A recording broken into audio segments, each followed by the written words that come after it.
Fake ആയിട്ട് verification വരികയാണ്.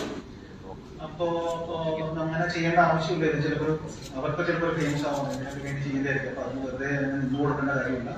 ഇതിങ്ങനെ ഒരുപാട് കേസുകൾ വരുന്നതാണ്. അപ്പൊ അതിൻ്റെതായിട്ടുള്ള ഒരു രീതിയിൽ തന്നെ കിട്ടാൻ കഴിയും. പക്ഷെ ഞാനപ്പോ അന്ന് നിയമോപദേശം തേടിയ വക്കീലിൽ ചോദിച്ചിട്ടും വക്കീൽ സെയിം അഭിപ്രായം തന്നെ പറഞ്ഞു. ഇങ്ങനെ കിട്ടിയപ്പോൾ അതിന് വലിയ പ്രസക്തി കൊടുക്കേണ്ട കാര്യമില്ല.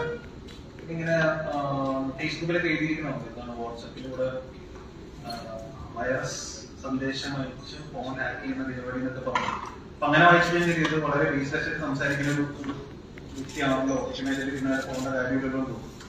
അങ്ങനെയൊക്കെ ചെയ്യാനറിയാമെങ്കിൽ എന്തൊക്കെ നമുക്കിവിടെ ബേസിക്കലി ഇത്രേ ഉള്ളൂ. എനിക്ക് ഇത് പരിചയമില്ല, ഇത് ഞാൻ പെൺകുട്ടിയെ കണ്ടിട്ടില്ല. ഈ പറയുന്ന അലിഗേഷൻസ് കംപ്ലീറ്റ്ലി ഫോൾസ് ആണ്. അതിന് ഞാൻ നിയമത്തിന്റെ എന്ത് കാര്യത്തിനും സഹകരിക്കാൻ ഞാൻ തയ്യാറാണ്. ഇന്ന് പോകുന്നില്ല, ഇവിടെ തന്നെ ഇത്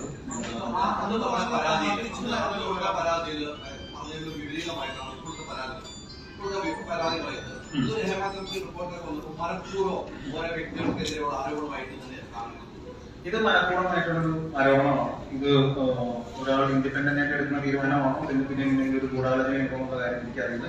പക്ഷെ ഞാൻ വിശ്വസിക്കുന്നത് ഇതിന്റെ പിന്നെ ഒരു അങ്ങനത്തെ ഒരു ഗൂഢാലോചന ഉണ്ടാകണം എന്നാണ് ഞാൻ വിശ്വസിക്കുന്നത്.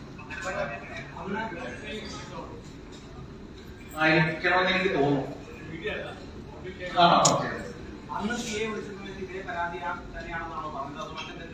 ഈ പുതിയ ഇന്ന് വന്ന പരാതി എന്താണെന്ന് ഞാൻ വായിച്ചിട്ടില്ല. അപ്പൊ ഇന്ന് എഫ്ഐആർ കൊടുക്കുന്നതാണ് പറഞ്ഞത്. ഇന്നത്തെ എഫ്ഐആറിന്റെ മാറ്റർ എന്താണെന്ന് എനിക്കറിയില്ല. അന്നത്തെ മാറ്റർ എന്താണെന്നുള്ളത് എന്നെ ഫോണിലാണ് വിളിച്ചത്. വായിച്ചേപ്പിച്ചപ്പോൾ ഞാൻ എനിക്കതിനെ കുറിച്ച് അറിയില്ല.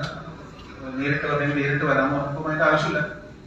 നമുക്ക് ബോധ്യപ്പെട്ട ഇതൊരു കേസാണ്. പക്ഷെ ഞങ്ങളുടെ പ്രൊസീജിയർ അനുസരിച്ചിട്ട് ഒരു പരാതി പറയുമ്പോൾ നിങ്ങൾ വിളിച്ചു പോയിക്കേണ്ട ഒരു ആവശ്യം.